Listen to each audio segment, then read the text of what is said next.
shows for free a week. But if you want to support the channel, there are a few ways of doing it. Hit the like button on each live broadcast or video. This helps the channel grow.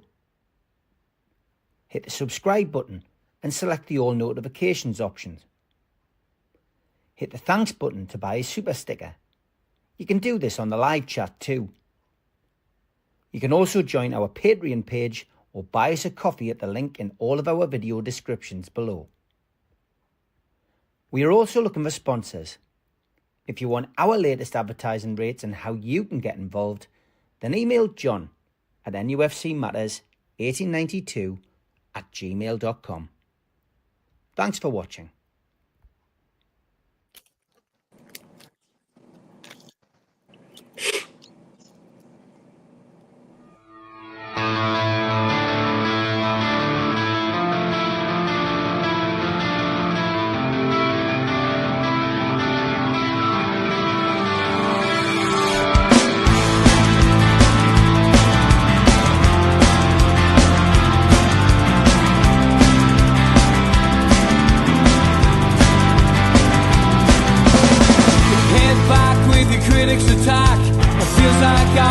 Talking to myself again, but it's the only way you're ever gonna learn. You look back and it's all in the past. I'm dwelling on the thoughts I cannot say to you. If I don't say the words, then maybe it's not true. And it feels alright when they come and say to you, you're the only thing that makes us all believe. Good evening, welcome along to NUFC Matters. It is the three Amigos, yes, on a Tuesday, and it is a perfect way to look ahead to the Champions League and the Premier League this week with Stu joining us tonight from the professionals as well. I'm sure it'll be an interesting debate, and I guess we've got to start in one place and one place only. It's not Silverstone, it's Silver's gone. Mitch, another big change in the boardroom. Time to get a revolving door, I think.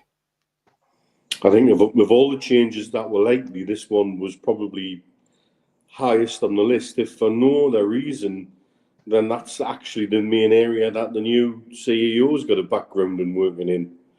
And so if he was going to look at anything within his review harder, or was going to look at any different way of doing things, that may be one area that was always up for debate. Certainly, we've not been shy about asking certain questions on here. It's interesting to see certain journalists, in hindsight, asking some of the same questions openly now. That we know they've been asking behind the scenes, but never so openly. Funny that. So, I think we'll never know what the exact situation is. He's on gardening leave. He's exploring opportunities abroad. Did he jump before he was pushed? Was he pushed? Who knows? But like I say, I think of all the people in position, that was the one that was going to be looked at hardest, because that's the one that overlaps probably the biggest with the background of the new CEO. It's come as part of a review, by the sounds of it, by the new CEO, one would imagine, David Hopkinson. We all know that people behind the scenes like to have their own men in. So, again, it doesn't come as a surprise. But what's his epitaph, Silverstone?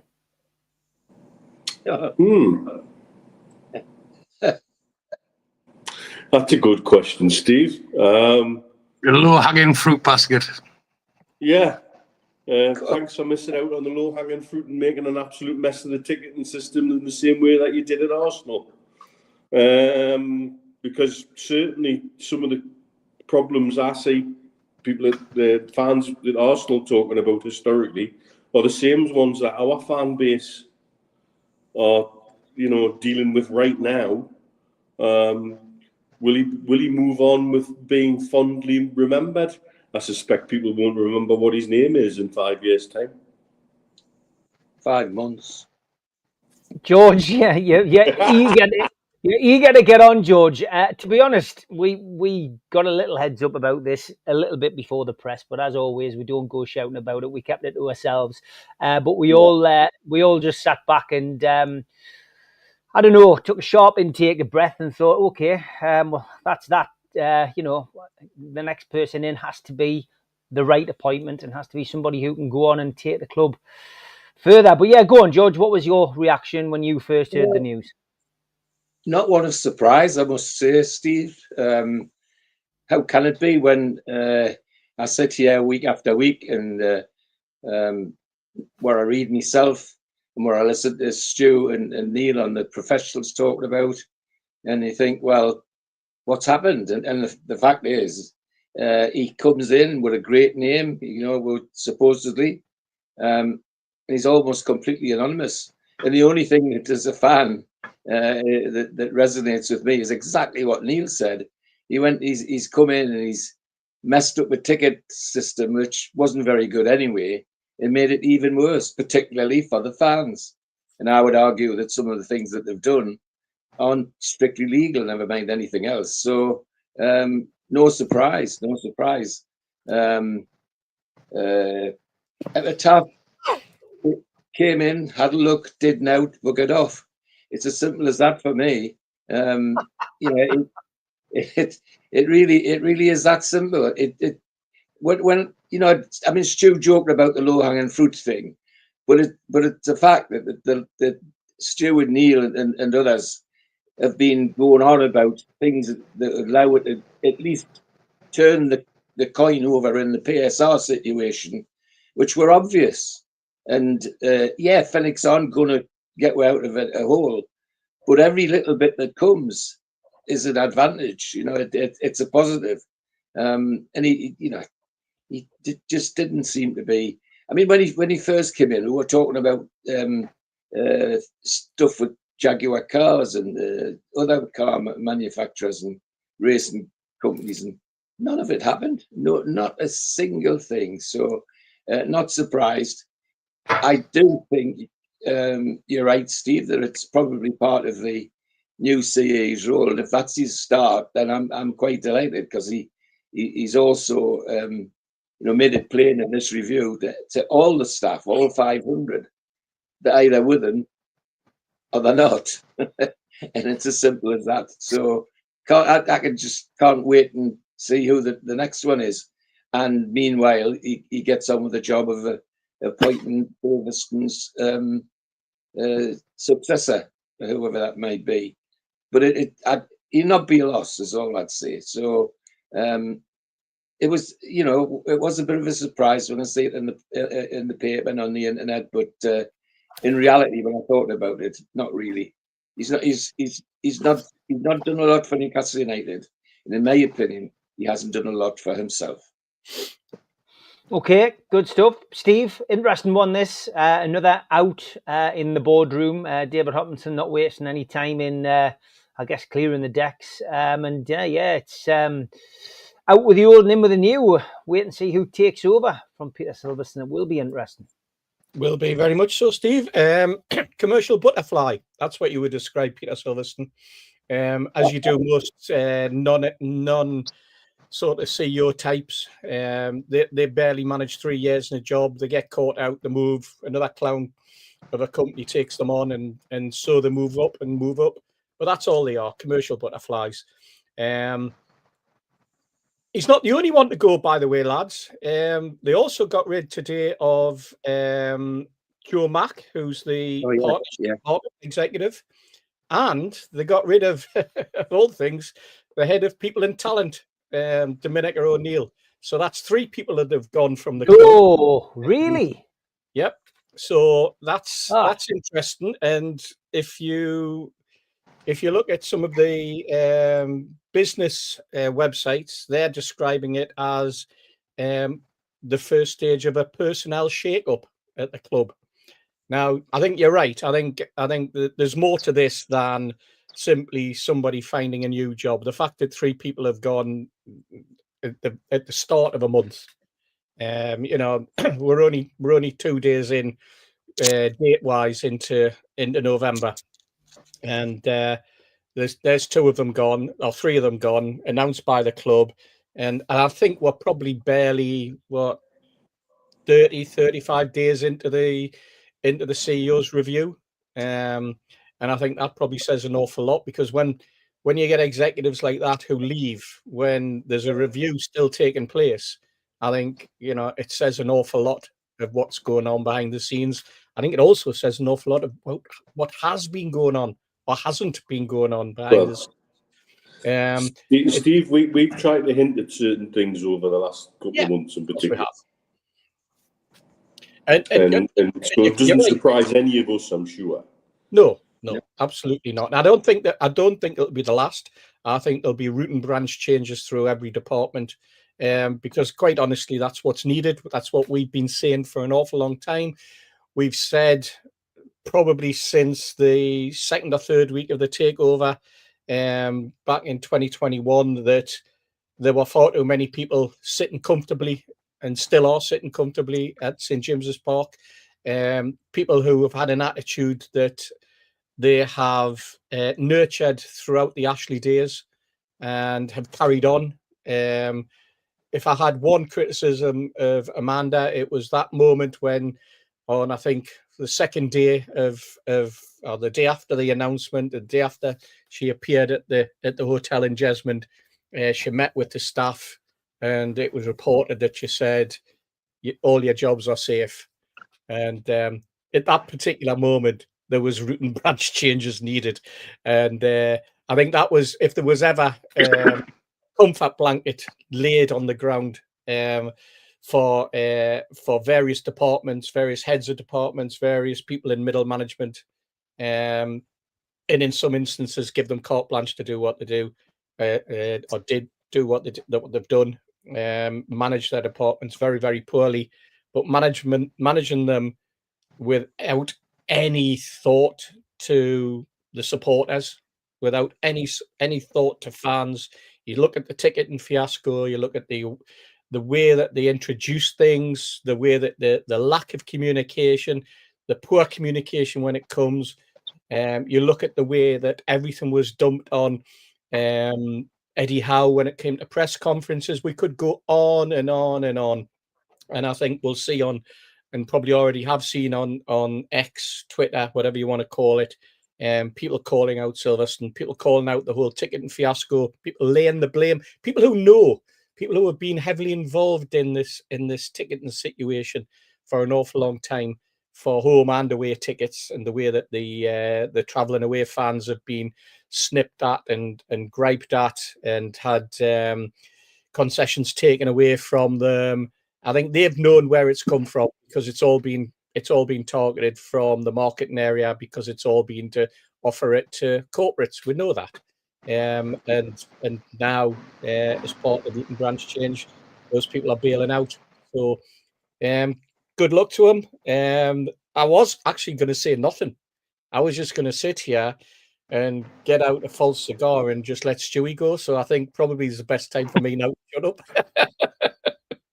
Yes, Stu, you've had plenty to say about this guy, and the lack of effort that's been put in, and rightly so. Well, he's fallen on his sword, the proverbial sword today. I wouldn't say lack of effort, it might be lack of ability. Whichever way it is, he hasn't performed, he hasn't produced what he's meant to produce. And that's what I've been critical of. Say what you mean. I know. Well, it's fact. The fact's there. You know, Eddie Howe's probably doing a press conference as we speak, sitting with no sponsorship on the training kit. You know, it's so simple. So we can. You don't want to see anyone lose their job, but in the commercial world of football, especially the Premier League, where we have to be, we are the club that needs to advance most because we're most capable of doing it. And I definitely will mention that, I promise you. But we can't look in the sky and see Riyadh Air now coming to the UK. You know, if anyone wants to look at an easy option to get a main sponsor in, that's the direction I'll be looking at. Who want to stamp themselves in Europe to be well known. And again, as part of Saudi tourism, which has also been mentioned in the past that you could use as a shirt sponsor. Anyway, back to the man who is no longer working. It's unfortunate that he's lost his job, but he's had every opportunity to do it. Now, I think I mentioned, was it last week, I was questioning this 100-day review, and I was hoping it wasn't going to be at the end of 100 days, here's my assessment, and then we'll start moving forward from there. And Steve Hastie's just mentioned it's only the second working day of the month.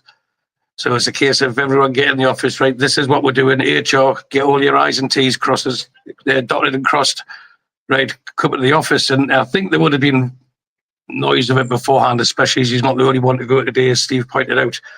And I'm sure he's went elsewhere, explaining he can get a deal with Adidas and get some local department stores to come and be your sponsors. But if you want to go bigger than that, don't worry, but I'll give you a nice hit for a couple of years. And the phrase that we used the last time regarding Darren Eales, it is a change enough regard. He's the last one of that first era of superstar executives that come in.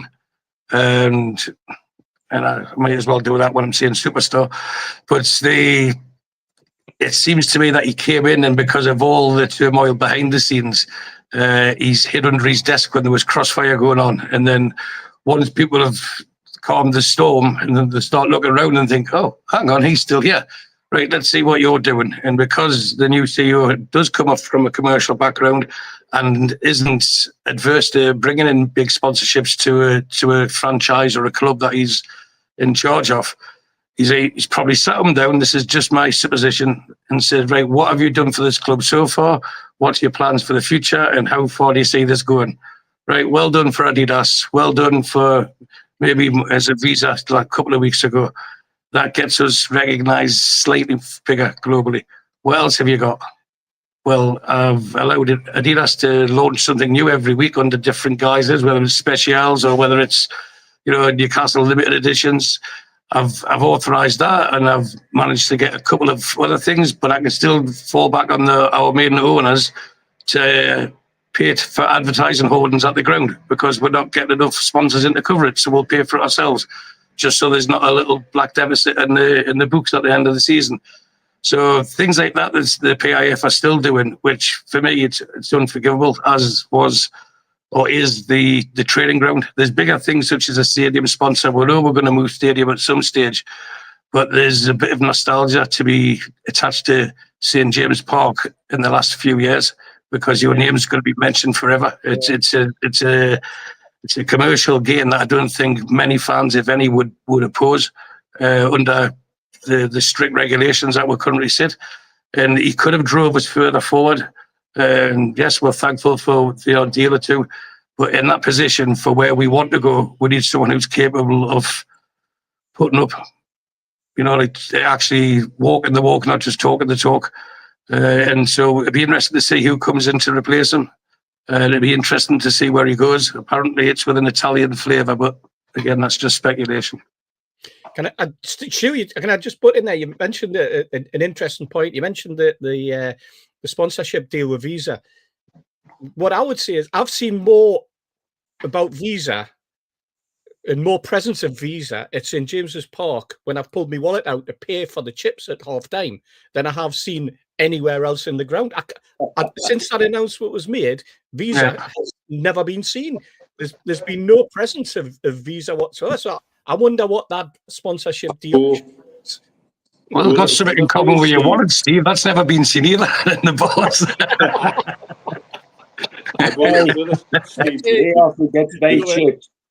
The Visa sponsorship and the Guinness sponsorship are just tag-on sponsorships from wider sponsorships they have with the Premier League and other Premier League clubs. They're not necessarily Newcastle United specific. I think the Guinness one is an extended one specific to Newcastle. Probably the Visa one, something similar, but they're certainly not unique. No. Okay, you're all due that the fact that the stadium's going to change in 4 or 5 years' time, there's still enough time to make money off St. James's Park. I think that's one of your low-hanging fruit. I mean, the idiot we had before, if he decided to say Sports Direct at St. James's Park, he might have got away with it. Yeah, interesting comment from Ruth. She went, "You're all so clever. Silverstone was poor. We've watched this bloke fail. The trouble is some person or persons are recruiting these people. So isn't the problem the people recruiting them?" Both.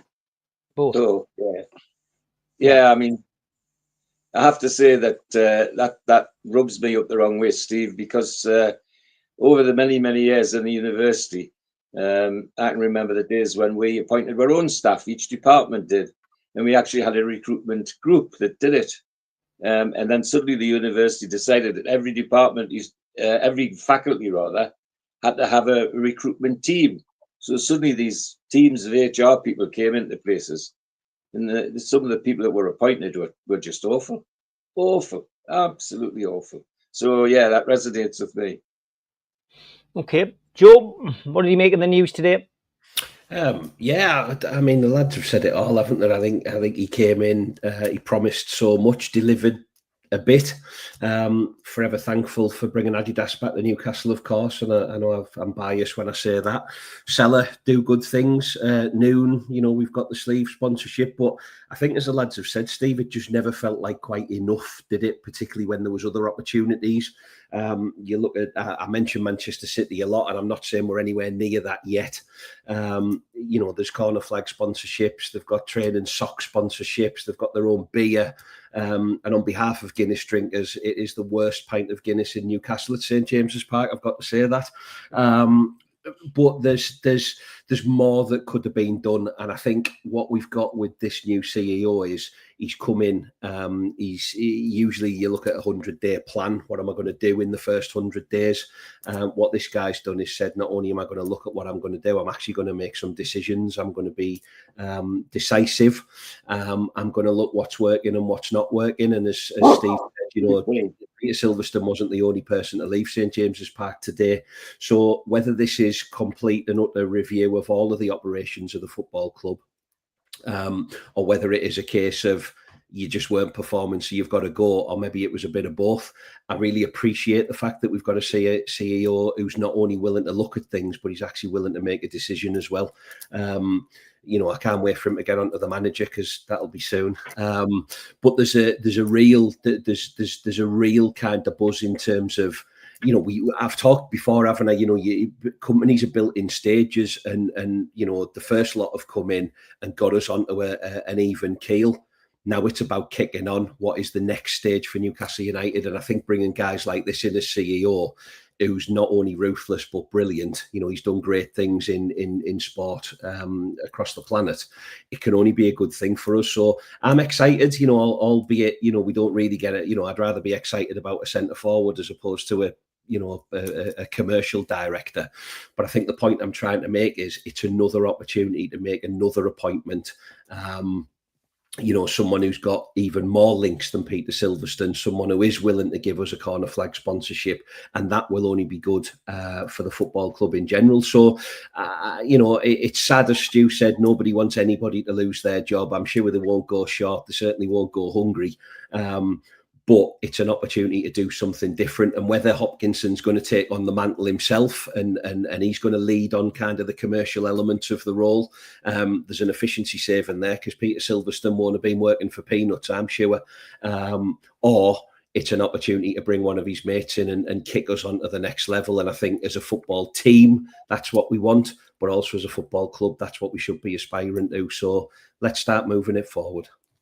Okay, good stuff. It does look as if he's on his way to Serie A, so it'll be interesting to see how he gets on there, but more interesting to see who we get to replace him. I'm going to move on to an email now, and Jano, who's often in our chat, said, "Hi, Steve. Hopefully you get this in time for the fans forum." Well, I did choose to use it tonight rather than the fans forum. We don't get much of a chance to discuss comments, never mind emails on there.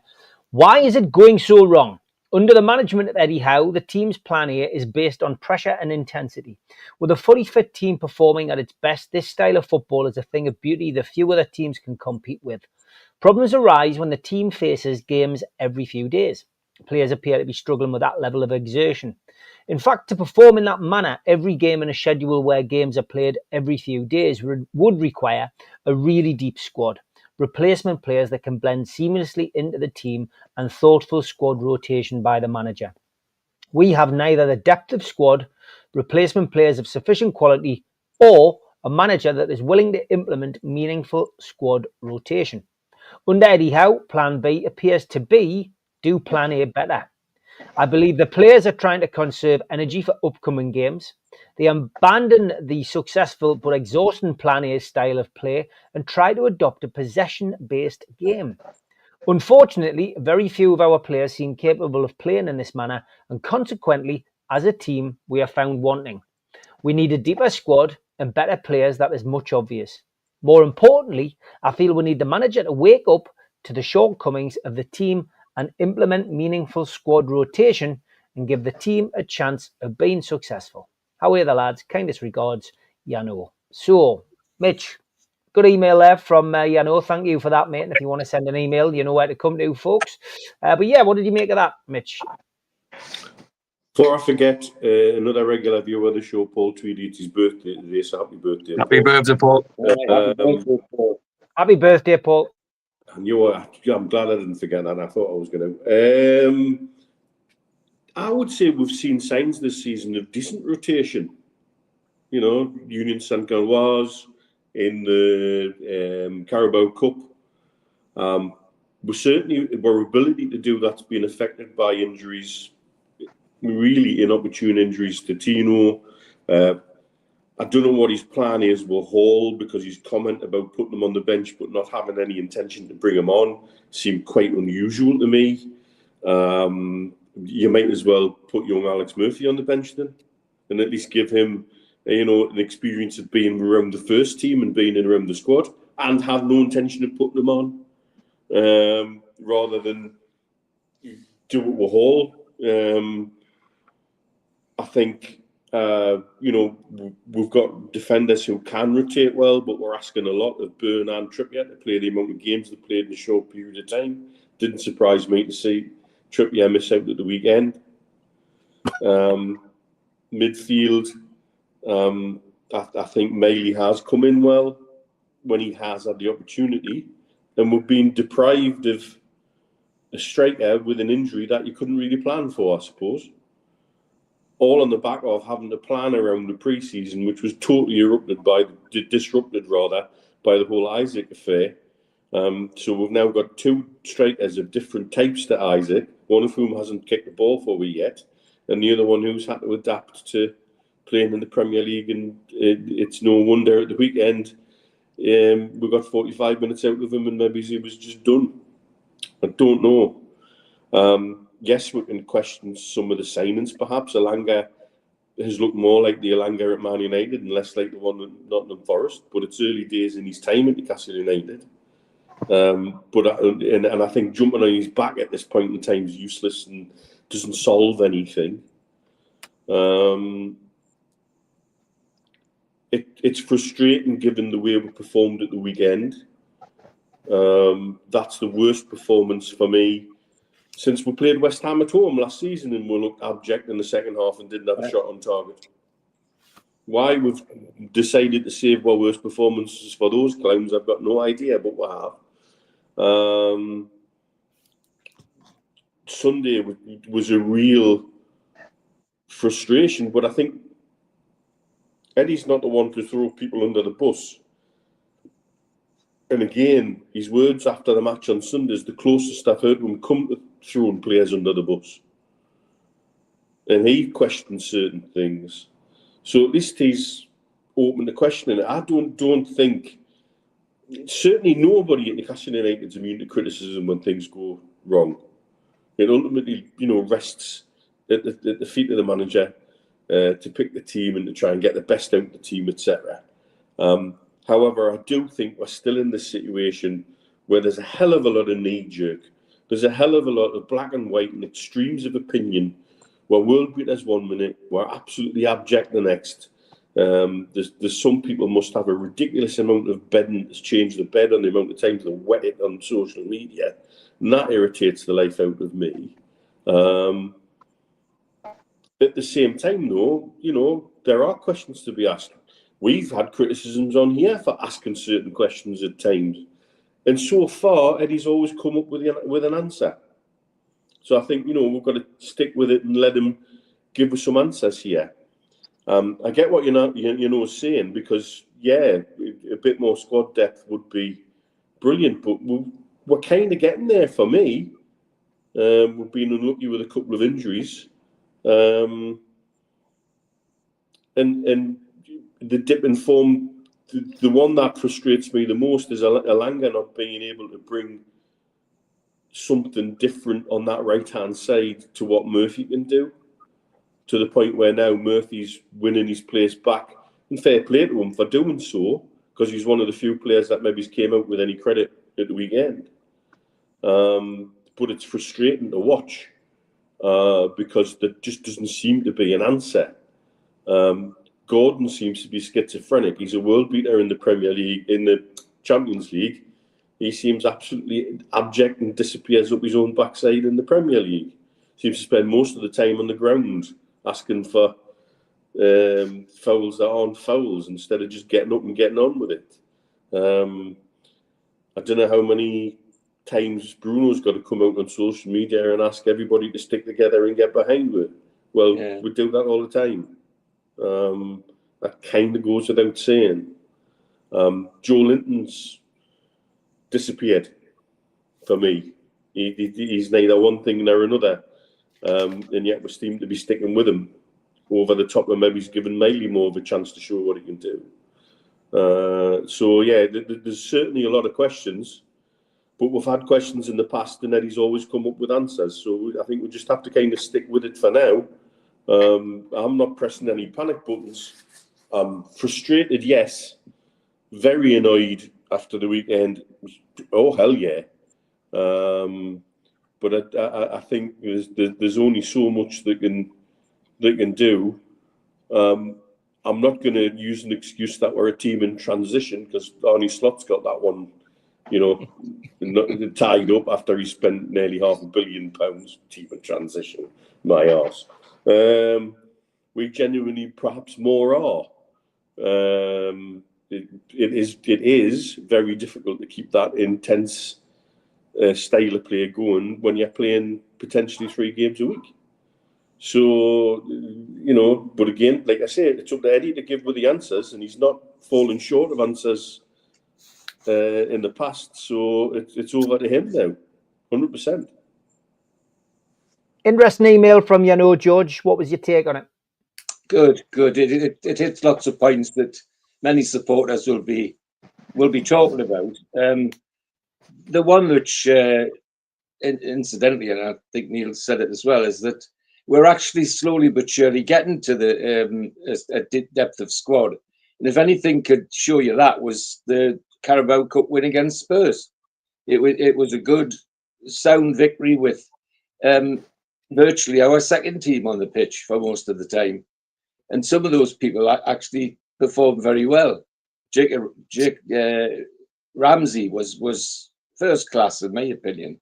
And he has a knack which I love. He's capable of getting behind a player and taking the ball off them when they're backing into him and getting away without any foul and all that sort of thing. So there's lots of good things still. I have to say though, on Carabao Cup, I don't think anybody didn't raise their eyebrows at the team when it came out. But on the fans forum last week, you asked us all to name a team. We went round and we came to Darren, lovely Darren who buys my Coke, and he said his team. And that's Coca-Cola. That's Coca-Cola, people. Before anyone clips it, that's Coca-Cola. Thank you. I'll just sniff the white stuff off my hand. Yeah. And Darren read his team. And I mean, the faces on the people on the panel, including me, and our friend Alan, Willick. If he said Willick once, he must have said it 100 times. But I think we're all confessed that it wasn't brilliant. And the curious thing is, if you look back at it and look what the team he picked, it was virtually the team that went on the field at the Zoid, given the team selection to Eddie Howe. And it wasn't bad. It was good. I have to say, when before the match, when the Irish centre Keith Patterson came in, and when he seen the team, 10 minutes to Keith had everybody wondering what the score would be in a negative sense, because he went off the handle. So he was surprised as well. But I've got to say, in terms of moving forward, I think the buys we've made over the last couple of windows have moved forward. The unfortunate things is some of the special ones that we wanted to see got injured playing for other people, like Wissa, and others as well. So I think we are making progress. It's just tied up with all sorts of other things. And I'm not going to be naive enough to think that what happened in the summer hasn't had an effect. Come on, one of their best mates did quite a dastardly thing. If that happens in your workplace, it takes a while for it to ship off. But I thought they'd done well with that. So as to West Ham, well, I couldn't believe what I was watching. And when we got to the stage of 2-0 right back, I thought, yeah, we're not going to do anything in this game. It was awful. But the stat, people are throwing all sorts of stats about we've never won this, we've never won that. Well, the stat that interested me and worried me a little bit was that Nunez did exactly the same thing at Wolves, 5 games, and his team start winning. Nottingham Forest, 5 games, and his team start winning. Well, guess what number game that was for West Ham? And the other one is the reason we switch off against West Ham, I'm sure, is because Paqueta only turns up and plays once in a while, but he loves to play against Bruno, and he completely nullifies Bruno. We might as well have taken it off after the first 10 minutes. You could see what was happening. So yes, it's a time for a reappraisal, a hiccup, and roll our sleeves up. But I'm not I'm not desperately ready to jump off the Tyne bridge yet. But we need some progress, and tomorrow night and the weekend we'll see if we've made any. Then there might be times to start talking about other things. But excellent email. Gives some good talking points. That's the important thing. It's not just an easy one. You've got to think about what's being said, and by and large, what's being said is fair. There are issues that he raises very fairly, and we're all fingers crossed hoping that he can put those right. Good stuff, George. Yeah, I can tell you've been on the coke, like you kind of stopped talking. Steve. Yeah, I thought it was a great email, and I think we all know that within our fan base, we've got some very, very intelligent people who can analyze the game, people who can analyze situations and put some coherent thoughts together. And I think that's what Jano's done. We have to look back, and yes, you look at the summer. Rich mentioned the word going through a transition. I thought he was going to say a transaction, and I thought, oh, we're going to end up in all sorts of shit here. But it's been there, done that, Steve. Exactly. Got the T-shirt. Didn't get a ticket. Yeah, that's true. But you look at where we are, and you think to yourself, yes, the summer was so awful. It upset everyone. It didn't just upset the playing staff. It didn't upset just people within the club. It upset the fan base. It rocked the fan base. It really, really, the whole city was in uproar. We had a hell of a time, and the thought that we weren't even going to get Wissa, that dragged on for so long. The sudden arrival of Valdemar, who was like 5th choice striker. You really started to wonder what was happening behind the scenes, who was running the show. I think many of us questioned whether anyone was running the show at that particular time, and that this is where Hopkinson in his review he'll be looking back at that particular period of time, and he'll be going, yeah, well, who actually was running it? What went wrong? I'd be talking to Eddie and trying to establish, the nature of how the transfer dealings were failing. And that's probably the most important area that he needs to look at. And then obviously he looks at the commercial deal. And Mitch said that, yet again, we're hearing Bruno screaming, saying that we've all got to stick together. And not being funny, but wasn't that a great commercial opportunity for Silverstone? You know, a team, you know, get a club glue sponsor as well. But, you know, he even missed out on that. You know, and it's being thrown at him in his face. You know, but then when you look at the game on Saturday, Sunday, I missed the second half. I had to go to work, so I listened to it on the radio, and you get a whole different, obviously, viewpoint and perception of when you're doing that. When you've watched the first half on the TV, you've seen us get off to a great start. You've seen us start to drift back, and then they and allowed them to come on to us and come back into the game. But then when the second half, some of the substitutions and some of the commentary that was coming through, where it was obvious that these guys who you know, the BBC get to commentate on the game have very, very little knowledge of Newcastle. And, you know, as he was going, what's going to happen here? He's taking a right back off. What's he going to do? Well, and they were, you know, going on and on about the different formations. And meanwhile, I'm driving down the A9, he's screaming, going, just go to bloody 3 at the back. Push on, get 2 guys wide in midfield to push on to their wingers and stuff like that. And you're screaming it. And then another change comes in. You're thinking, where the hell is Eddie going now? And this is where, like, the frustration sort of builds up. But there was some fundamental errors taking place in that game. Lack of support. And now Eddie's come out and said that, you know, players are suffering from illness. You know, we've got Bruno not training today because he's suffering from some sort of a virus. We had Tonali all last week that was ill. Apparently Murphy's suffering, Trippier's suffering. There's obviously something going on within the camp. And that's the sort of thing that can happen when there's a lot of traveling going on, and then, you know, they're spending time in a bus or on an aeroplane, and, you know, with viruses, once they take hold in a squad, we know what can happen.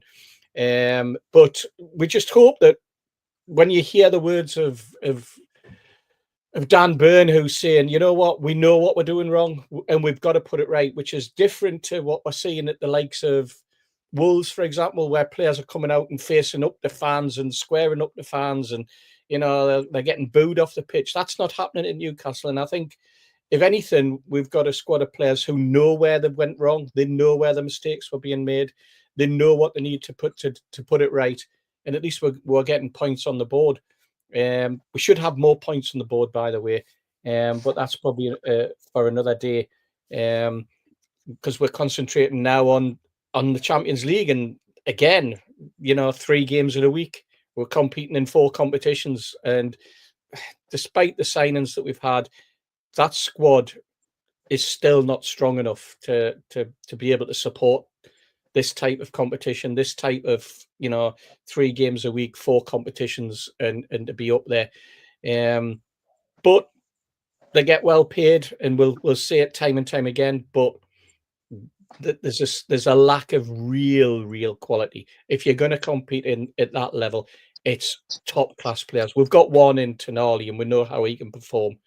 I'm just looking forward to the day when we have 4 and 5 Tonalis in our team, you know, when we've got some really top class players that we can look at. And we know that not only are we in 4 competitions, but we can compete in all 4 competitions. And I think we're going to struggle this season because of that. And I think the pressure of the Champions League. But let's, as we have to, let's just stick with it, stick with the process, stick with the system, and see what Eddie can do to make the little tweaks and the little changes to his formation, to his personnel at certain times in games, and in key games. And I think that's when we'll really see exactly what everybody's worth.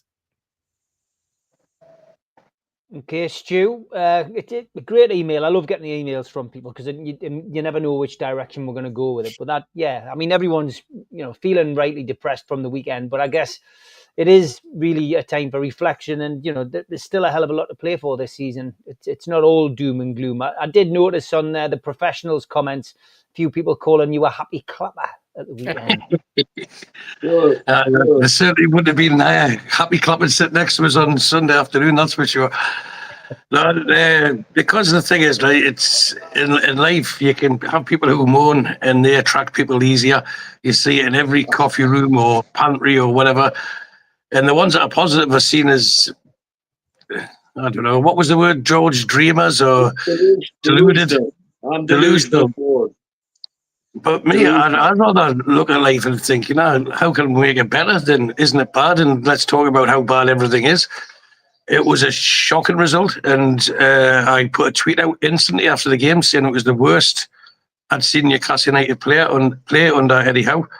And I don't want to hear, let's roll our sleeves up, we'll come again, we need your backing. You get the backing every single week.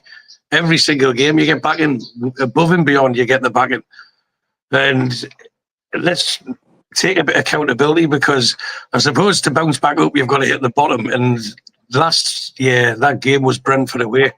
Hopefully this year it's West Ham away, because the response was consistent and it was there. I think that was the time when I was getting criticism for what he hadn't seen or had seen.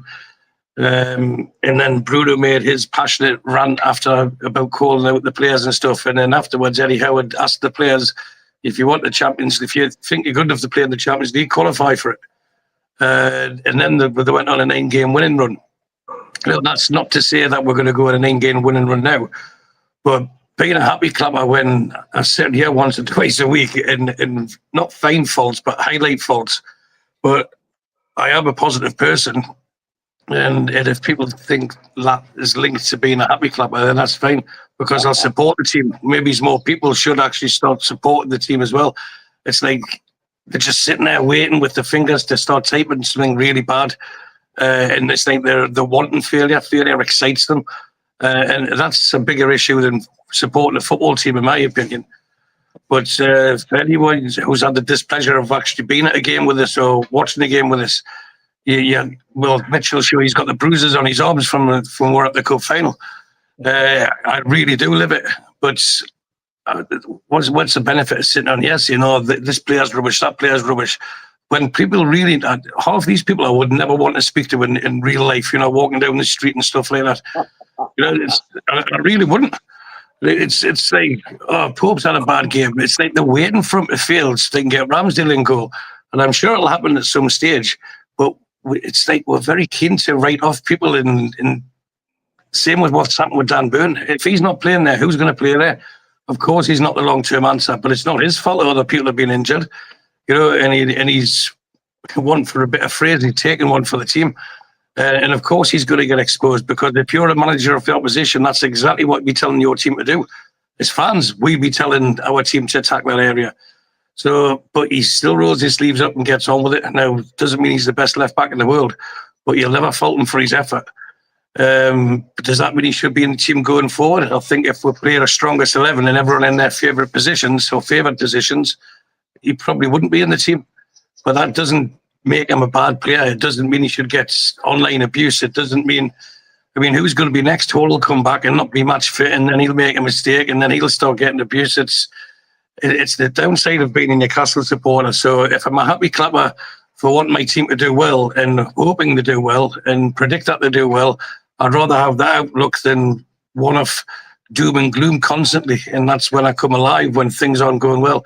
It was a shocking performance. It was a great email by Yano.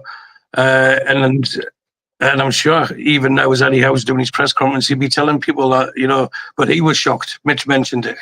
He was absolutely shocked. The fact that he come out and said he could have took any of his players off. That's the first time he didn't pick out individuals, but you seen at half time who he thought wasn't pulling the weight. And this, I don't want to make it about one player, so I won't mention what I was going to mention. But there's players that I'll give fair criticism to, but I won't make it personal. And as far as I'm concerned, none of them merited. And I've seen it, and I've listened to other people, respected people say Murphy should be the first name on the team sheet on Wednesday night. I thought after 10 minutes he had a shocking game. I really did. It's like he had his boots on the wrong foot, and even his own teammates didn't want to pass to him because they didn't think that he'd be able to pass it back, and he'd run inside and constantly. he just morphed into ASM for about 30 minutes, just ran inside, didn't even beat the man and lose the ball. And that breaks momentum when you haven't got confidence to give it to someone. Now, I know I'm highlighting Murphy when I shouldn't, because the others that played far worse than him, and he did score. But I was even, as you know, I was watching it with West Ham fans over here, and I was messaging one West Ham fan in particular in Dubai. And this was just as a joke, right? So don't say Stu Penman on NUFC Matters has said this is what happened. I said, if you go back about 10 years ago when West Ham were playing Tottenham, and there was a food poisoning saga, wasn't there, where Tottenham thought they were trying to get food poisoning. I said, it's as if they saved the food poisoning for us, because the lethargy in the players, there was like, it's like as if they were dazed, you know, and they didn't have the energy to do what they want. There was like a second's gap. Instead of a split second, there was a second gap between the brain and the feet, and they were unrecognisable. And that's why I said it was the worst performance they played under Eddie Howe, not this season. And that wasn't me being over dramatic. That's me from watching every single game. And sometimes at stupid o'clock in the morning. But again, that's my choice on where I live. So how do I just pass it on to Joe rather than say I've said enough now? I'm sure there's enough points for people to pick on there and say I've said this, that, and the other. I don't think they were food poisoned, but they played like they were. Yeah, you're happy, Clapper. Joe. Shocking. He's going to get his rattle out in a minute. I was just reaching for a Joe. Yeah, you grab it, George. 5-0 tomorrow night, mate. What can you say about Sunday? We were absolutely abysmal to a man. And yeah, Jacob Murphy scored, and as Stu said, that was about all. The drop-off was alarming, wasn't it? I've never seen an Eddie Howe side drop off like that before. Did we have an illness? Are we tired? Blah, blah, blah. We were playing fantasy substitutions at one point. It actually got to the point that I didn't even think Eddie Howe knew what he was doing anymore. It was just put him there, do that, put Chow right back, put him back centre half, stick him up front. It looked like it was a mess. It was an absolute mess. I don't think anybody covered themselves with glory. We're making substitutions. Harvey Barnes came on. Don't pass him the ball. So what was the point in making that substitution? You've made a scapegoat out of Walter Marder. Didn't give him the ball. Didn't play to his strengths. Didn't do anything. Whip him off. The opposition will love that. Get tight to him. Fulham proved that the week before, didn't they? Climb all over him and nullify the game. West Ham nullify the players around him. He doesn't get the football. That's one way to beat Newcastle. Anthony Gordon, he played for England. He's the best player on the planet. Plays in the Champions League. Tomorrow night, he'll be absolutely unplayable. When it comes to the bread and butter, when it comes to the 3 points in the Premier League, the lad looks like he doesn't want to be there. And if he doesn't want to be there, he can follow his mate back to Merseyside, can't he? So I was really disappointed, but I was more disappointed of the apparent, the lack of effort, the lack of the inability to change it. Steve Hastie's there, on the A19. Steve can see that we needed a tactical change. Wasn't even watching the match. But what do? It's still the 4, it's still the 3, and it's still the 3. William Osula all of a sudden seems to be the answer to all of our nightmares up front. I think it's alarming. I think it's a little bit more alarming than, we all have a bad game. Yes, it was a terrible, poor performance. We've struggled to beat Fulham. We got out of prison in the 93rd minute. We were shite at home against Wolves. We scraped 1-0 there in the worst team against the worst team in the league. And when we have played Liverpool and Arsenal, we didn't get any points. So where are we this season? Eddie Howe talking about, we're a squad in transition. It's going to take time. We haven't actually changed a great deal because Walter Marder aside, pretty much it's the same side as last season. Yeah, we've brought Chow in, who is a footballer, by the way, fantastic signing. But fundamentally, it's the same people, isn't it? We're desperately lacking at fullback, and it's really difficult to come on and talk about, Dan Burn. He's been fantastic. He's an England international. But he played on Sunday against Jared Bowen. Jared Bowen must have thought it was Christmas. We're hanging the lad out to dry. We're sending the tallest player we've got to take long throws when he should be on the end of them. He's running up and down the wing as if he's Alan Saint-Maximin, as Stu said, we're knackering the lad, and then we wonder why we're tired and we're lethargic and the performances are dropping off. I don't think we're doing people any favours. If Lewis Hall isn't fit, Lewis Hall shouldn't be on the bench. It's as simple as that. Where's the kids? We don't have any. We talk again about the quality of the squad, the depth of the squad. At the moment, that just looked appalling. I think Kieran Trippier was a massive miss. But what do we do? Walter Marder has a pool of 15 minutes tomorrow night. Is he going to whip him off again? I think it's a dangerous precedent. And when you start coming out and start to talk about, I could have took any of the players off. It's unlike Eddie Howe and unusual for Eddie Howe to start kind of, usually he's very good at kind of taking the flak himself.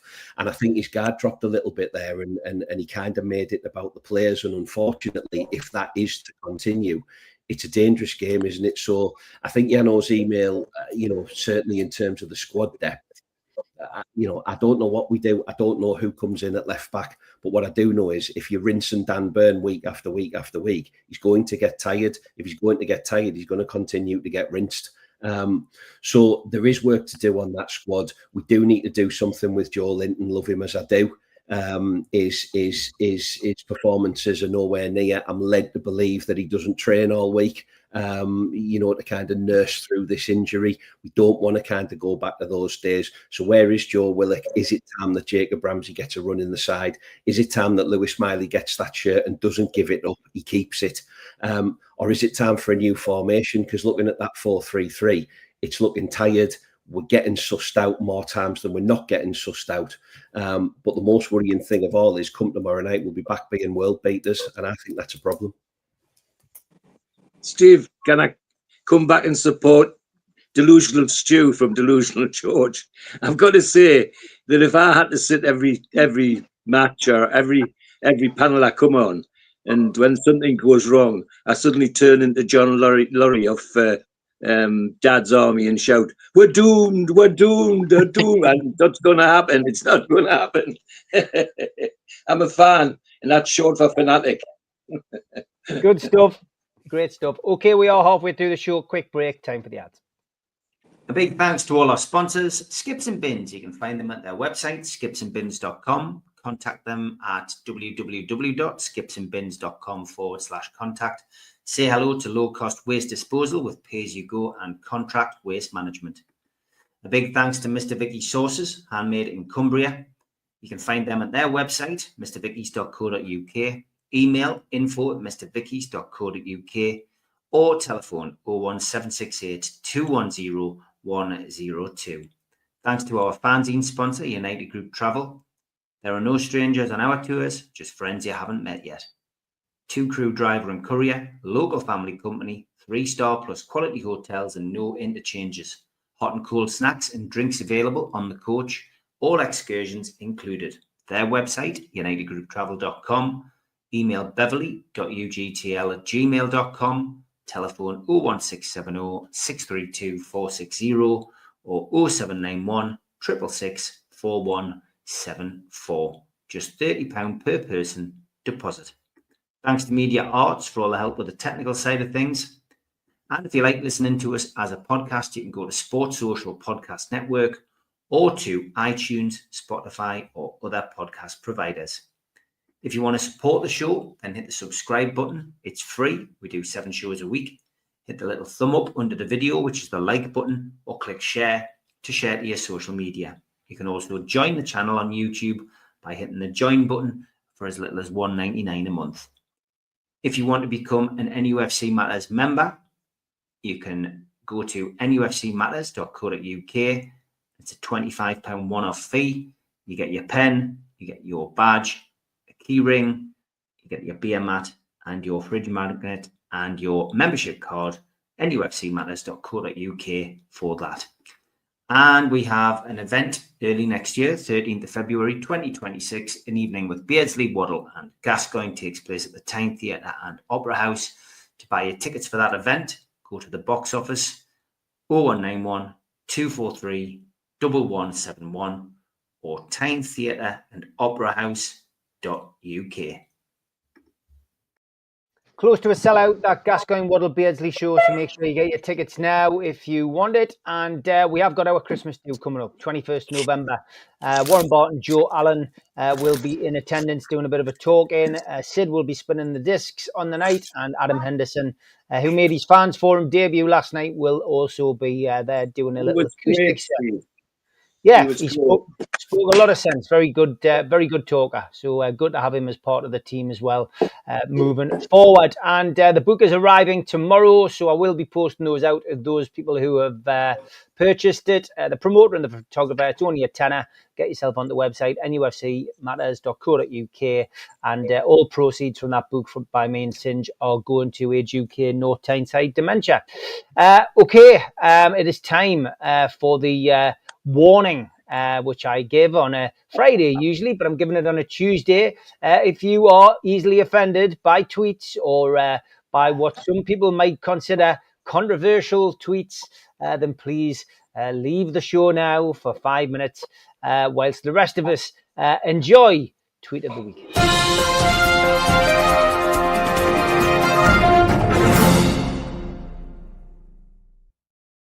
I will point out that we don't take any responsibility for these. It's all Jimmy Wilson and Jimmy Moore's fault. Moving on. In case you forgot where you put her, clothing and hoe drop in America. Interesting, Jimmy. Thanks for that. And F off. Football is on. Next door is Willy Wonka's Chocolate Factory. That was a note on somebody's door for Halloween. And Le Pack Spreadable. Talk about false advertising, lads. I think we've all been there. We've all been there with that. Gary Lineker shags crisps, toilet wall graffiti. And welcome to the community of Dildo. Dildo Cove in America. Only in America, Jimmy. Only in America. Had a great time today. Make your own calling factory. And no smoking. It's against the law to smoke in these premises. Please extinguish your cigarette before entering the building. There's 2 G's in cigarette, you stupid twats. And dodgy fire stick detector unit. Brilliant stuff. Love that. And don't drop gum. Brilliant. Someone stuck some gum on it. Fantastic. Relaxing after winning an argument with the wife. This is why the bookies always win, Joe. Yeah, absolutely. And hello, RAC. How can we help? I have a flat tire. Which one? It's the far right. Oh, God. And it looks like Scooby's thinking of Daphne again. Oh, yeah. And here's some badly placed mattresses, lads. Tattoos. We do like to feature a tattoo on here. Always obtain a second opinion before going ahead with a tattoo depicting the sun melting snow from your garden shed. Doctor Who headbutted Newcastle waiter and ruined his life. Escapes being struck off. Time Lord in the tune. And by the time they said goodnight, it was nearly time to get up. Good night, John Boy. And Real People's version of Bert and Ernie is disturbing. Right. Thanks for a new Star Wars one, Jimmy. I will not be your father. Yeah. Very clever. And it's a nice day for a light sweater. It's a nice day for a cardigan. There we go, a bit of singing for everybody. I saw someone stealing all my socks. Did you go after them? No, I got cold feet. Oh. A couple of jokes. Local chicken farmer is hiring staff, £9.50 an hour. I told them about your experience handling small cocks, and you start on Monday. And had the worst day ever. I paid a joiner to build me a double bed, and he's done a bunk. It's just one thing on top of another. Oh. Yeah. And put a Band-Aid over where it hurts. Me. And I got a toilet dug, but it hasn't made any cleaner. It just pecks anyone who wants to use it now. And we'll finish up with this one. What a way to celebrate. Lucky Granna 7 wins more than 200,000 on the postcode lottery. I've seen a few of them. Thank you for them. If you want to send us some tweets, see they weren't too offensive, please email us nufcmatterspodcast@gmail.com, and we'll feature them on the show next week.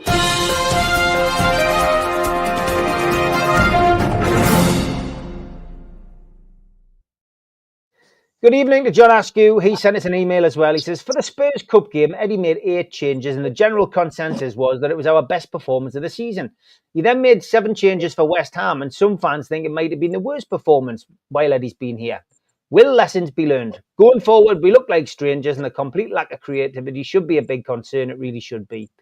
Those days when if you were having a really bad run of form, there was always a chance that that could change if Newcastle were in town, really should be over. But sadly, they're clearly not.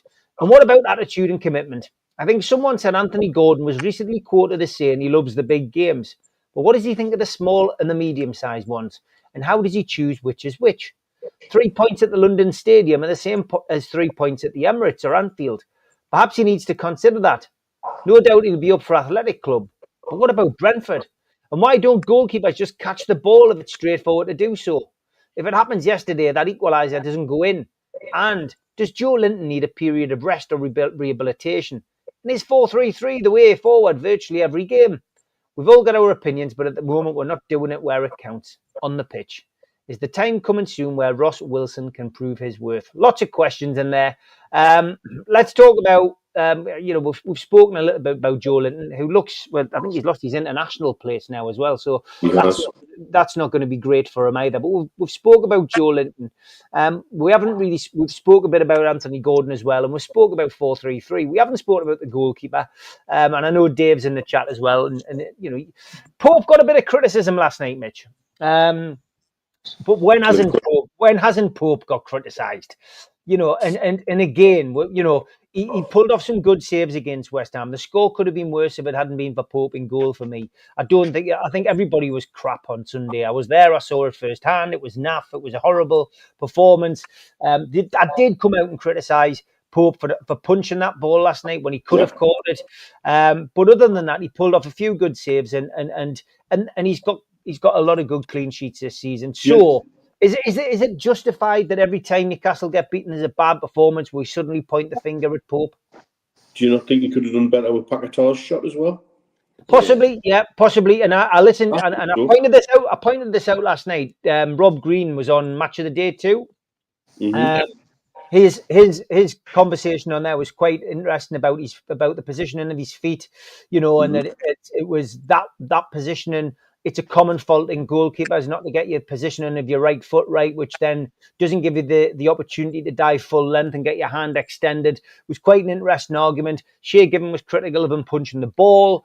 But Dave's in the chat. There's Dave's comment. The ball passes 10 players before it gets to Pope. Yeah, but if you then also add, he's recently done a podcast with Foster where he talks about the new Puma ball and how it moves differently and all of this. And so it's obviously something that's in his mind. Yeah. And he hasn't looked like he's wanted to catch the ball in the Premier League very often. He's been sort of deflecting, punching. I wouldn't even call some of his punches a punch. They're more of a sort of an exaggerated flap. He's a bit like Captain Biggie on his way back from the bloody library sometimes for me. I think I've always been of the opinion, and I've said it a few times on here, that Ramsdale puts pressure on him that he's not had before. And the situation seems to be when Ramsdale gets a chance in the Carabao Cup, he looks more solid. His positioning and his ability with the feet looks better.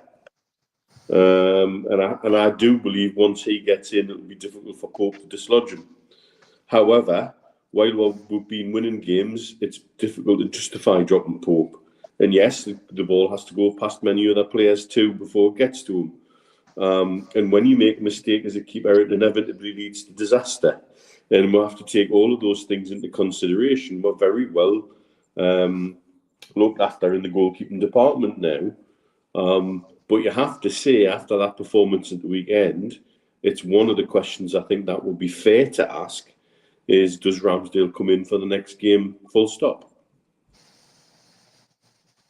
But I think there's certainly got to be more than one change. And yeah, you know, the comment about we made so many changes for the Carabao Cup game and we look great, and then we make changes back and we don't look so good. So we really have to, you know, consider what we're doing.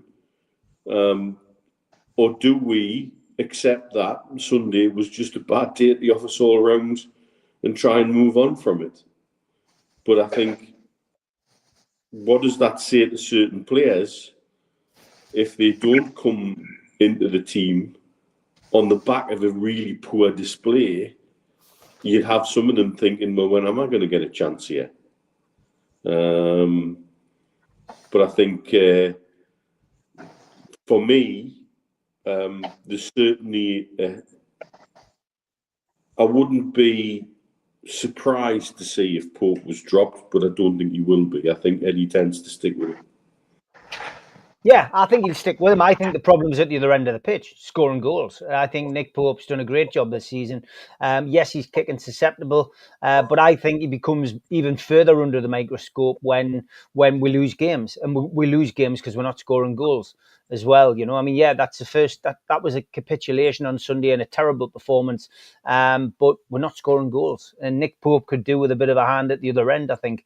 I thought, you picked Murphy out as well. I thought Chow was probably, you know, on reflection, Chow was probably the one who come out of the game with a bit of credit as well as Murphy. But yeah, George, I mean, we spoke quite heavily last night about the game. Yeah.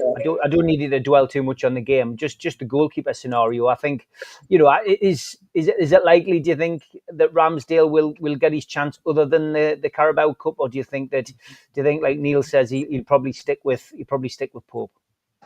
He probably will, but I've got to say, the other point Neil makes is very valid. If Ramsdale's not in tomorrow night after that performance, then he's going to be thinking, well, am I just wasting my time here? I'll just dwell on one issue. You've already touched on it, Steve. The conversation between Green and Shay Given about Pope's goalkeeping, I thought, was very revealing about his position of his feet, and Shay Given about his punching, criticising because he was trying to punch with two fists. Well, even I can remember at school, never mind bloody afterwards, that you punched with your top hand, the one that you can reach farthest with, and he was trying to punch with the two, and it just looked amateurish. And I thought to hear it from Rob Green and Shay Given was very telling, and it reflects a little bit on some of the things that we've said on here for the last year and a bit, and it's not just his kicking, but as I say, that the conversation about his position of his feet, making it difficult for him to get down and extend his hand, and Shay Given saying about them trying to punch with two hands, when every man and his dog knows you punch with the upper hand so you can reach further. Apart from that, I won't dwell on the game because it was so awful. But I agree with you as well. Chow was the only one that tried, and I've got to be honest. I think he was very unlucky with that penalty.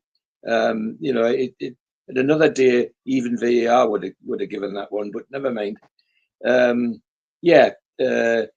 It wouldn't surprise me if Pope's in because of how Eddie works, but I think Ramsdale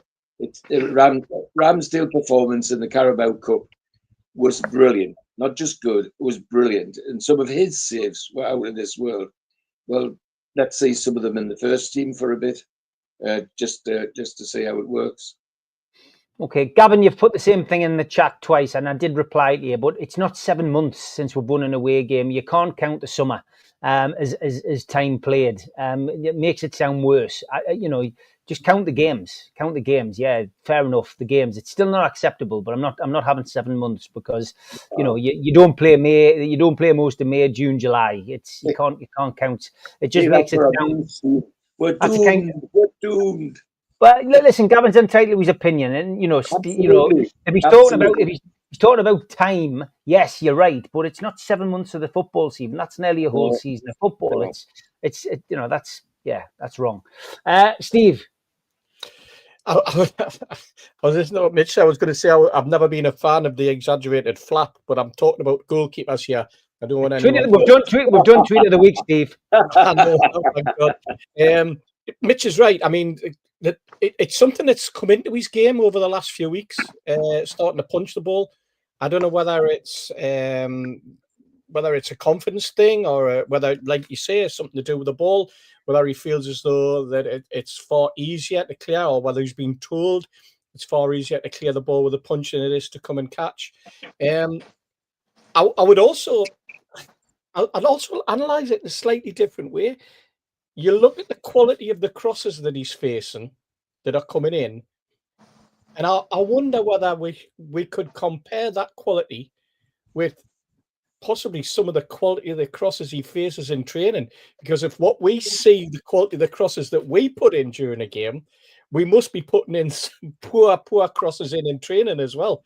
And so the lad's probably never getting a chance to do anything other than come out to a cross that's almost on the penalty spot, and he's having to come off the line and run 12 yards before he's then expected to catch it. And let's face it, all he can manage to do is stretch and punch the thing, and then flap at it, I suppose, is another way. You look at outfield players. Outfield players get away with making mistakes all over the pitch for months and months and months before they finally suffer the indignity of either being substituted or dropped. With a goalkeeper, the pressure's on from, the first mistake that Pope makes after, some absolutely outstanding performances. Only 3 or 4 weeks ago, we're talking about him as back in the England squad and, pushing for a place at the World Cup, etc., etc. But goalkeepers are constantly in the spotlight. Nobody criticised Chow for what was a very, very lucky escape with the tackle he put in, especially when he put the tackle in with his wrong foot. Yeah. The foot that he went for the tackle was not, that was the close end foot. The foot that he should have been, his body should have been turned, and it should have been the other way. Instead, he was very, very lucky to get away with it. But nobody's going to criticise, and nobody does criticise defenders who go in and tackle with the wrong foot in situations.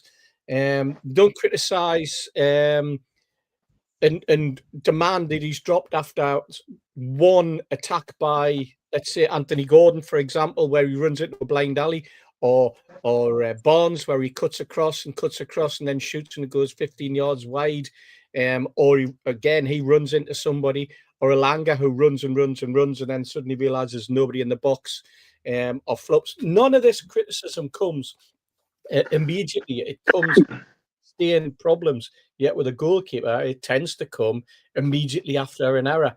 And whether it's because of the position, because of the pressure that they're under, because of the fact that it's the last line of defence and we expect better, or we demand better, I don't know what the answer is. But I think it's also been mentioned here, possibly with the ball, it's something that's in his head. It's something that, and goalkeeper is very much a confidence thing. When you're diving all over the place and you're blocking everything with every part of your body. I go back to that game that Tim Krul had where he played against Tottenham almost single-handedly keeping the ball out, It was only probably a couple of weeks later that Tim Krul's been criticised for, flapping at a ball in the ball ending up in the back of the net. And that's the nature of football, I suppose. It's something that Pope's going to have to put up with. Ramsdale, again, maybe the pressure came because Ramsdale had such a good game on Wednesday night, and then all of a sudden Pope's back in, and you're thinking, I'm going to skate this, but in his head he's thinking, God, if I make a mistake, Ramsdale will be in for the Champions League game and all this, and so it goes on. So I'd have to say I would hate to be a goalkeeper. I'd far rather be an Anthony Gordon flying down the wing, to be perfectly honest, because you can get away with murder. Yeah, good stuff. Okay, Stu, thoughts on the goalkeeping situation then? It's any one of two. Is Eddie going to change it, do you think, or not? I think he should. We've talked about strength and depth and having people challenging people, and what's the point of having people challenging? You've got to think of the effect they can have on both players. You know, you can bring Ramsdale in and say, right, you played well in the chances that you've got. Now you've got the chance to keep the gloves. And Pope, this is why you're out. Sorry, but we can't look at your mental well-being that we want to keep you happy all the time and keep the other one unhappy. But then when Ramsdale makes an error, and he will, then you just bring them back over. But it should be healthy competition. But I've got a feeling, like I say, it's the worst performance I'd seen under Eddie Howe. But if we go back 2 or 3 decades, the worst performance that I'd seen under Kevin Keegan was at Wembley against Man United. And we got beat 4-0. And then when we played them, granted, it was a couple of months later. It was October the 20th, 1996. There you go. We played exactly the same team and beat them 5-0. They played the same 11. So maybe Eddie could go down that and start Wednesday with the same 11.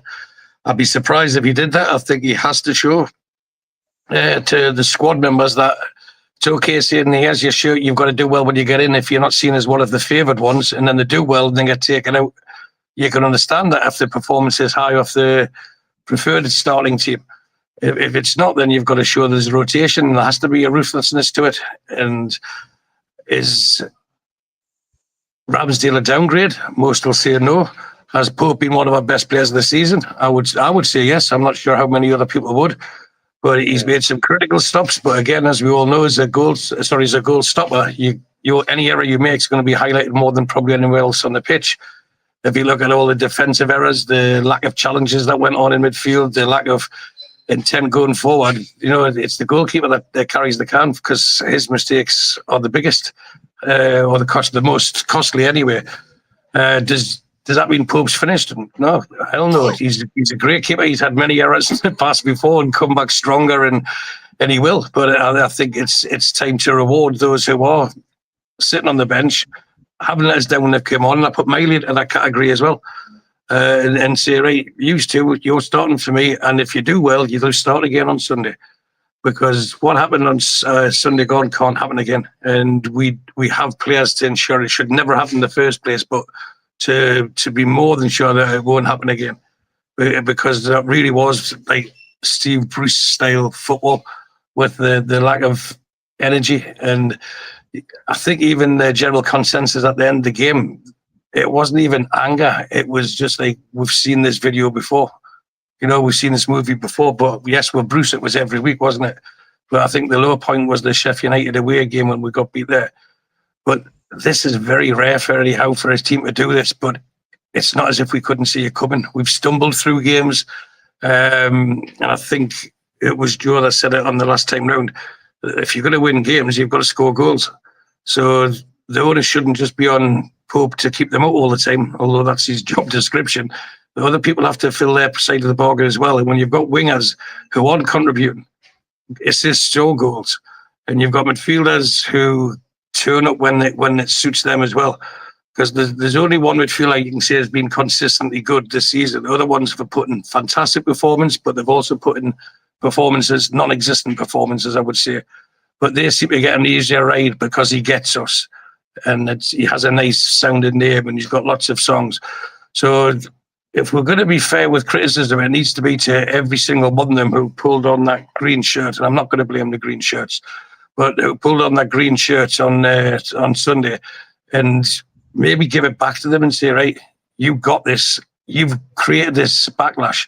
You've created this upset, this anger.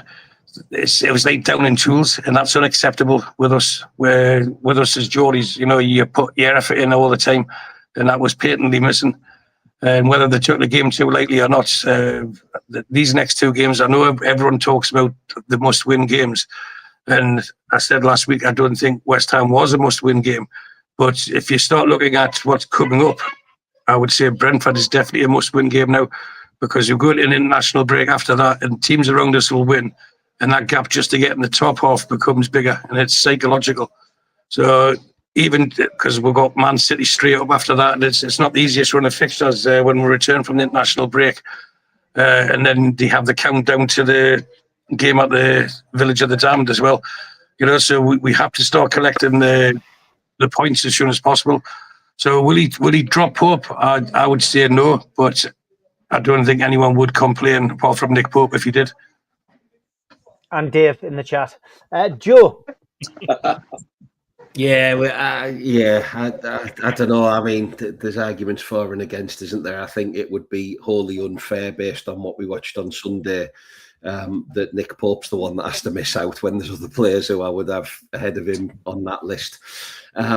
But I agree, his punching, it seems to have crept back into the game, doesn't it? You know, goalkeeping goes through cycles, and it's not just Nick Pope that's punching the football. Aaron Ramsdale punched the football against Tottenham. You know, we didn't really have a problem with that. Most goalkeepers, if you watch them, you know, the West Ham's goalkeeper was punching the football. It seems to be something that goalkeepers do, and more effectively than ours. Yeah. There is that, Neil. There is that. Yeah. Before he went off and robbed the stagecoach after the game. There was one thing I was going to say. Sorry, Joe, to interrupt you, but I'll go out my head. In Pope's defence, it was raining on Sunday, and the ball was slippery and swirling around. So maybe he thought in his own mind it was easier just to punch it rather than try and catch it and drop it in front of a forward or something like that. But it's a confidence thing, isn't it? And you could see you trading out, and not just him. Sorry to interrupt you. Yeah, it is. No, you're right. But I think it was only last week, wasn't it? Was it last week on the Amigos we were talking about kind of the goalkeepers, and we were eulogising about Aaron Ramsdale, who played fantastically well against Spurs. So if he drops him, he drops him. Do I think he'll drop him? No, I don't. Eddie Howe since day one's picked his mates, and I firmly believe Nick Pope's one of his mates. So I don't think Nick Pope does get dropped.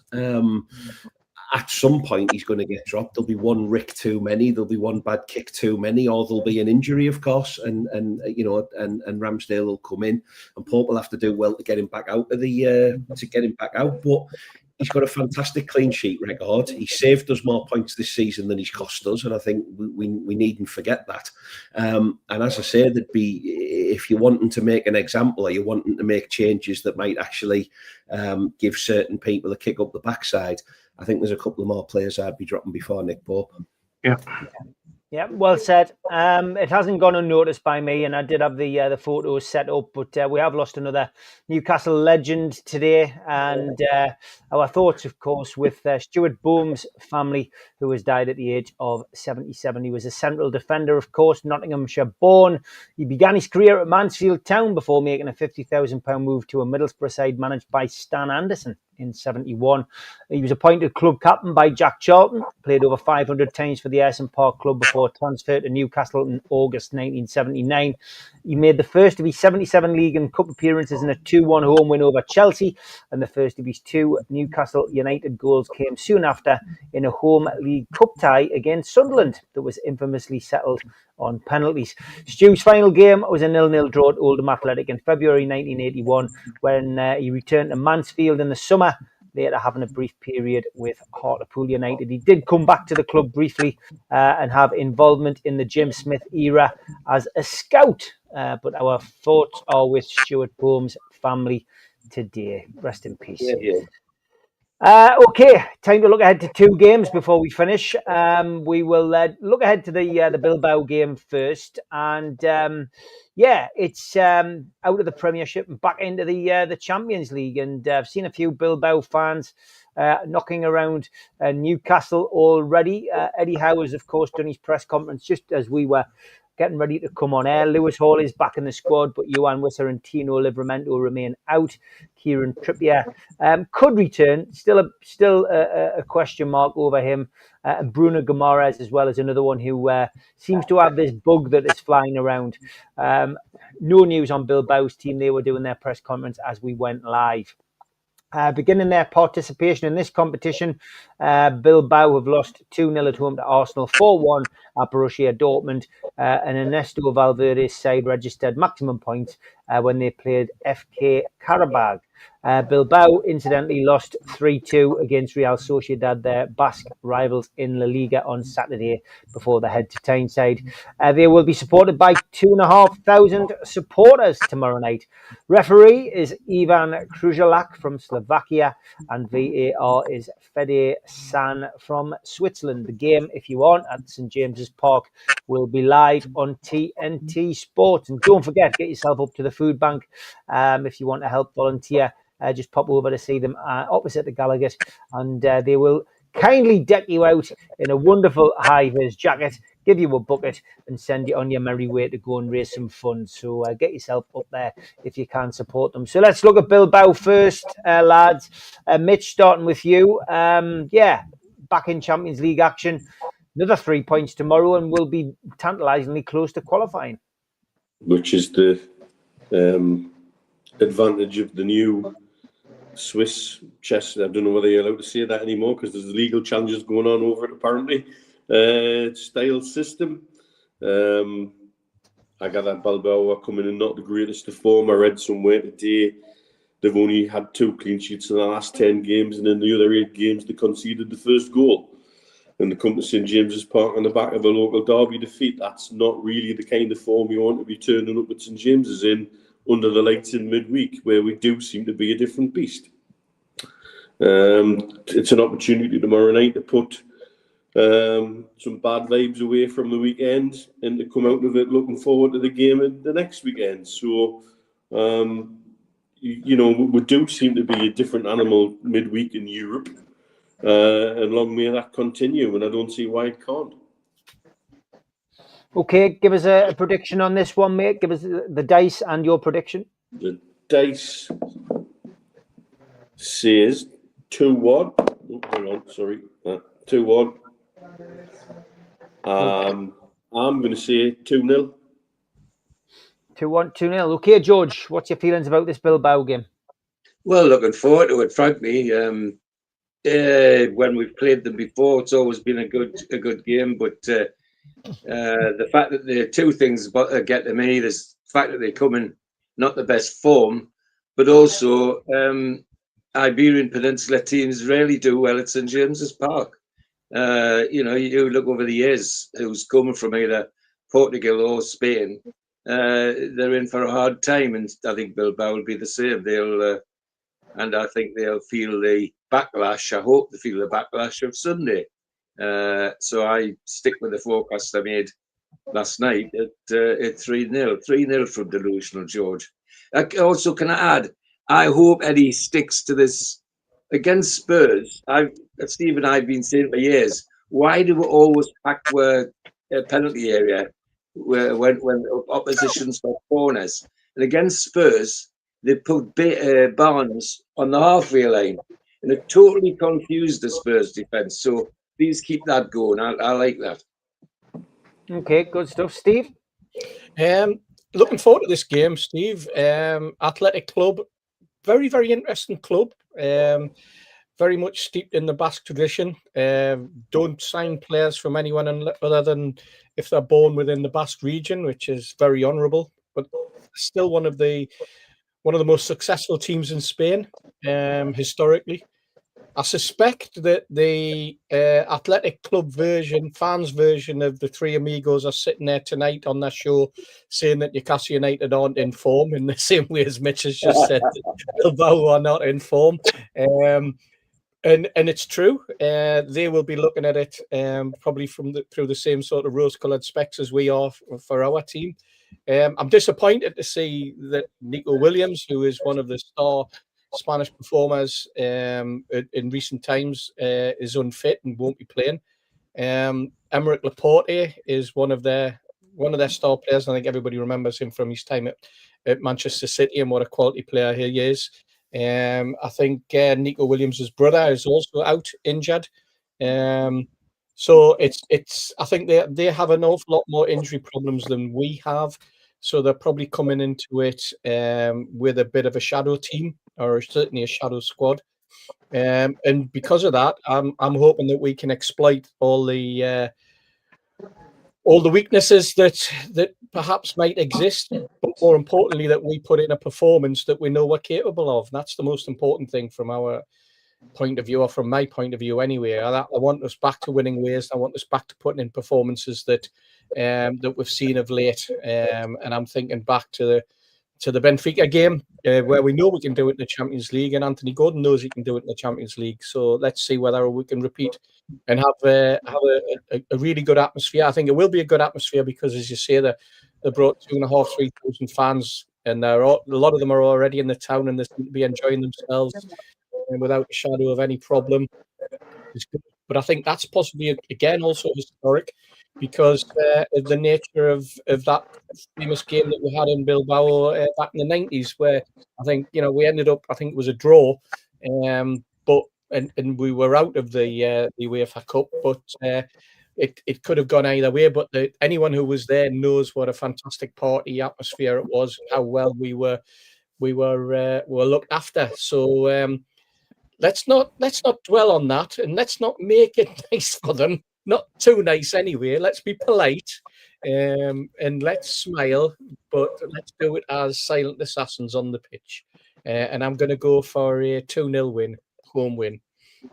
Okay, Stu? 4 out.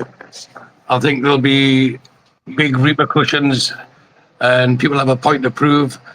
And I know people are talking about Sunday, which we will after this round of questions, but for me, the best chance to prove it was a one-off and to prove that we are united and to prove that we are capable, because I think a lot of it is either they think they're better than what they are or they don't think they're as good as what they are. And once that gets leveled out, some teams are going to get a proper slacking.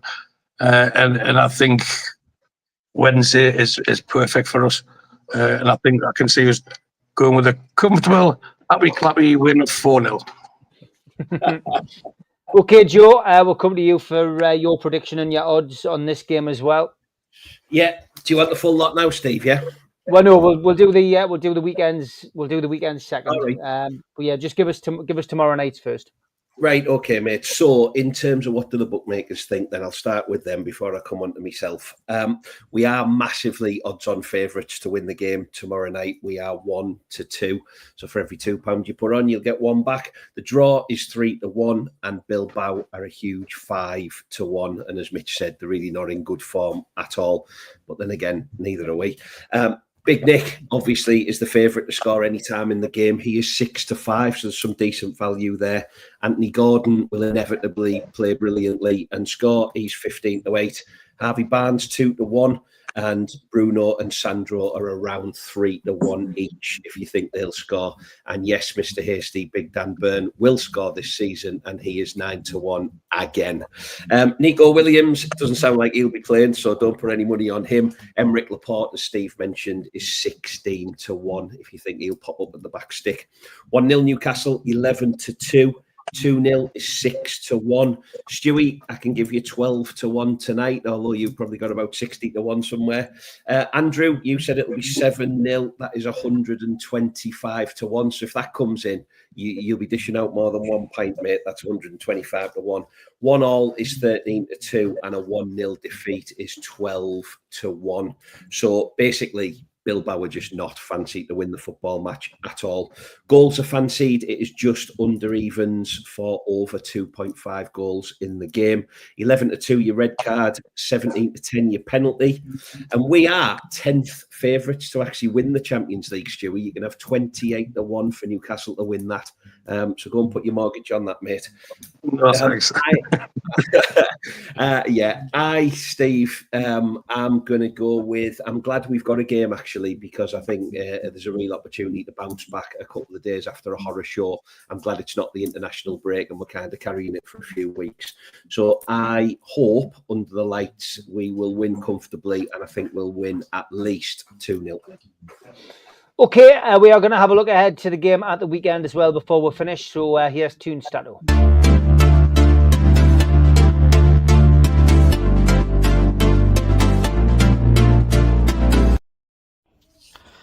Hello there, the Amigos. What a disastrous performance at West Ham on Sunday.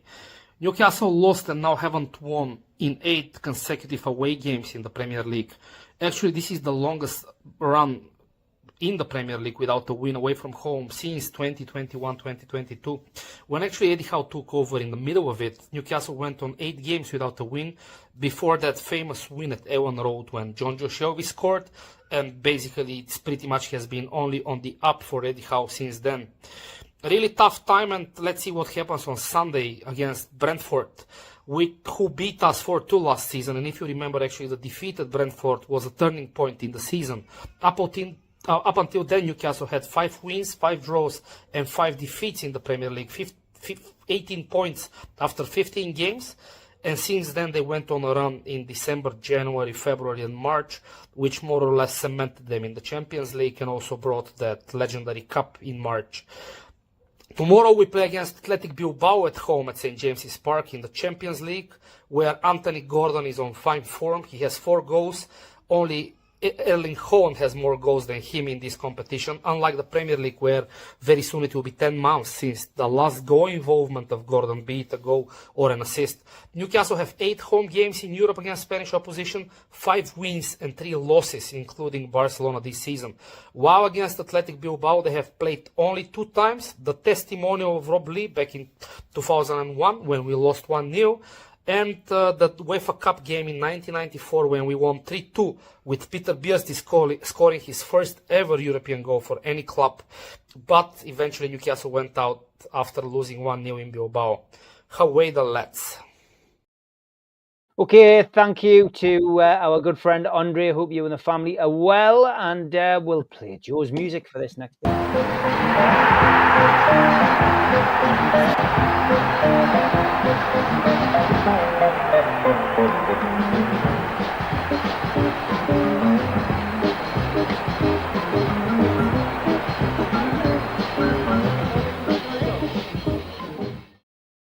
So give us the odds for Brentford, Joe.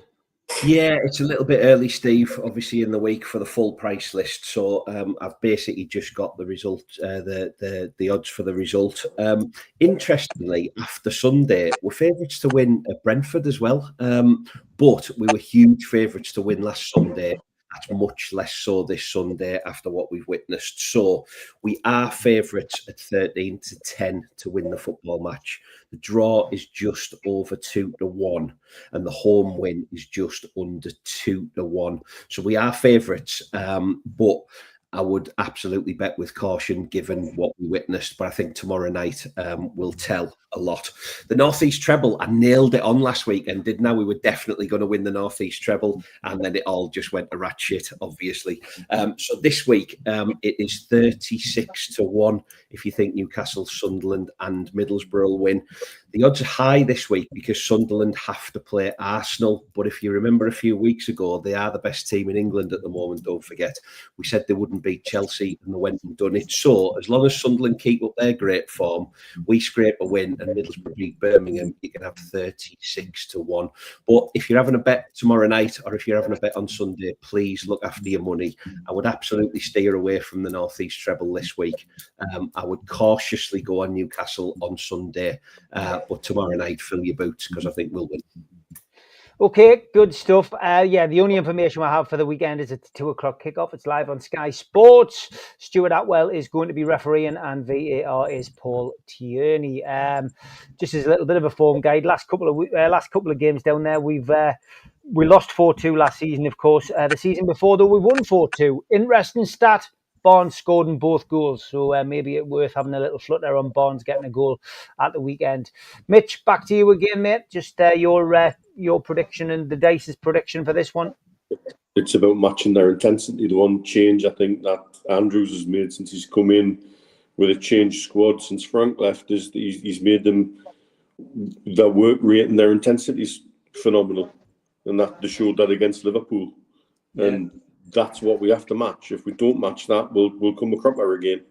So that's what it's all about. It's about being up for it, I think, because I think player for player on paper, you'd imagine we've got a better squad and a better starting 11, but that means nothing once it kicks off because you've got to match their intensity and their desire, and that's what I think Sunday's about. Okay, your prediction and the Dice's prediction. The Dice says 2-0 to Brentford. And I'm going to go for a 1-1 draw. Okay, George? It's going to be a tough game, no question about that, but it's always, even the losses, been reasonably entertaining, apart from us losing. I think it'll be a good game and we'll come away with a slim 1-0 victory. Okay, Steve? Well, after that poor show on Sunday, we desperately need to get back to winning ways in the league, and probably just as well that it's an away game. And if we can raise ourselves no reason why we can't. But I think we've already discussed it. It's down to mental attitude with a lot of them. Some of them obviously claiming that they've been carrying a virus, but I think it's mental attitude. Keith Andrews, interesting. He's the surprise managerial package in the league this season. Everybody thought that he was going to fail miserably, and especially at the very start. But sitting a place above us in the league, and he was merely a set piece coach under Thomas Frank, but somebody had the desire to offer him the opportunity to take up a full managerial post, and he's done quite well so far. Having said that, I think it was only last season that Gary O'Neill at Wolves was the surprise package. He then went on a 10-game run of not winning a game and was summarily sacked. And that's the nature of football, isn't it? That's the fickle fate. I don't know whether Andrew is simply having a look and run, or whether he is a good manager, or he's going to come a cropper. What I do know is that we've got to forget about Brentford, and we've got to concentrate on our own game, and we've got to get back to winning ways, and we've got to show the fight and determination that was lacking on Sunday. So where do I go from there? I was originally going to say it'll be a 2-2 draw, because we have had goals in this game quite consistently in the past in this fixture, but we need a win, and I'm going to go that we'll do the best in 5. We'll come out of it with a 3-2 win. Okay, Stu. Just before the lights actually do go off, there's a couple of things that really worried me about this new tag of Happy Clapper. You see, you have people who are wanting, and I've read about it, and honestly, it worries us more than when the club don't announce how many people applied for a ballot and how many tickets were actually available for said ballot. You know, it's called transparency. Worry about things like that rather than worry about. And I've seen it. Is that you would think Brentford are Brazil 1970, or we've got no chance of beating them. This is Brentford. We are Newcastle United. And any time supporting Newcastle United, we should go with confidence, because we're more than capable. Even when we had rubbish, we were more than capable of getting a result. But we have a squad blessed with international players that if they get their nappers right, if they get it sorted right up there, they'll go and they'll beat Brentford, because they're better than Brentford, and they've proved that at Brentford 3 or 4 times in the last 4 seasons. So there's no reason why we should go there with any fear. And as I said before, the West Ham game, the only team that was beating Newcastle is Newcastle. And then sadly, I was right. And I think it's the same as for Brentford. We can go there and give them too much respect, sit back that extra 10, 15 yards like we were in the near relegation season. What happened? We brought up Chris Wood, a big man up front, and we moved up 10, 15 yards. And it changed the season for us. We need to have the same application and desire, because that, to me, that was one of the main things that were missing Sunday gone, was the desire of the players to roll the sleeves up when things weren't going well and battle, not just for themselves, but for each other.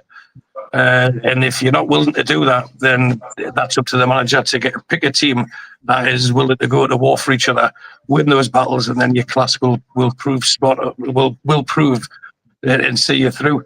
So I'm comfortable and confident that we'll win Wednesday, and I'm confident that we'll win on Sunday. And I could see us going 2-0 up, and then maybe we'll win 2-1. I'll hold me 3-1 bets there. I still think we'll win regardless.